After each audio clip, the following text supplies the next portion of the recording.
ভয় নাখাব। এয়া কোনো যান বাহনৰ প্ৰদূষণ নাইবা বনজুইৰ দৃশ্য নহয়। এয়া হৈছে স্বাস্থ্য বিভাগৰ দ্বাৰা মহৰ প্ৰকোপ ৰোধ কৰিবলৈ ঠায়ে ঠায়ে কৰা ফগিঙৰ দৃশ্য। এবিধ মেচিনৰ সহায়েৰে নিৰ্দিষ্ট মাত্ৰাত প্ৰয়োগ কৰা ৰাসায়নিক দ্ৰব্য প্ৰয়োগ কৰি এই ফগ সৃষ্টি কৰা হয়।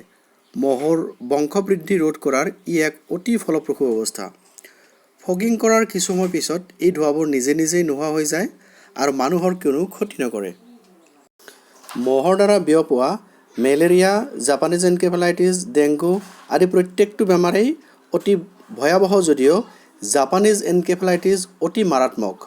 এই জাপানীজ এনকেফেলাইটিছ হ'লে অতিপাত জ্বৰ, মূৰৰ বিষ, ভুল বকা, চকু ধৰৈ থকা, অচেতন হোৱা আদি লক্ষণবোৰে দেখা দিয়ে।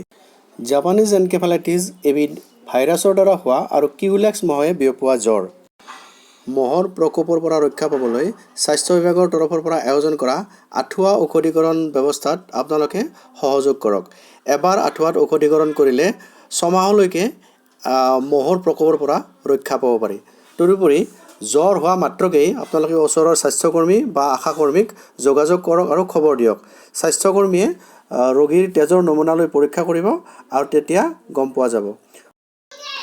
ইয়াৰ উপৰিও যাতে সমাজত মহৰ প্ৰকোপৰ পৰা হাত সাৰি থাকিবলৈ সজাগতা বৃদ্ধি কৰিব পৰা যায়, তাৰ কাৰণে বিভিন্ন অনুষ্ঠান বা বিভিন্ন সজাগতা সভাৰ আয়োজন কৰা হয়। এই সজাগতা সভাবোৰ বিশেষকৈ স্কুলীয়া ল'ৰা-ছোৱালী আৰু সমাজৰ বিভিন্ন স্তৰৰ মানুহক লক্ষ্য ৰাখি কৰা হয়। জাপানীজ এনকেফেলাইটিছৰ কোনো চিকিৎসা নাই।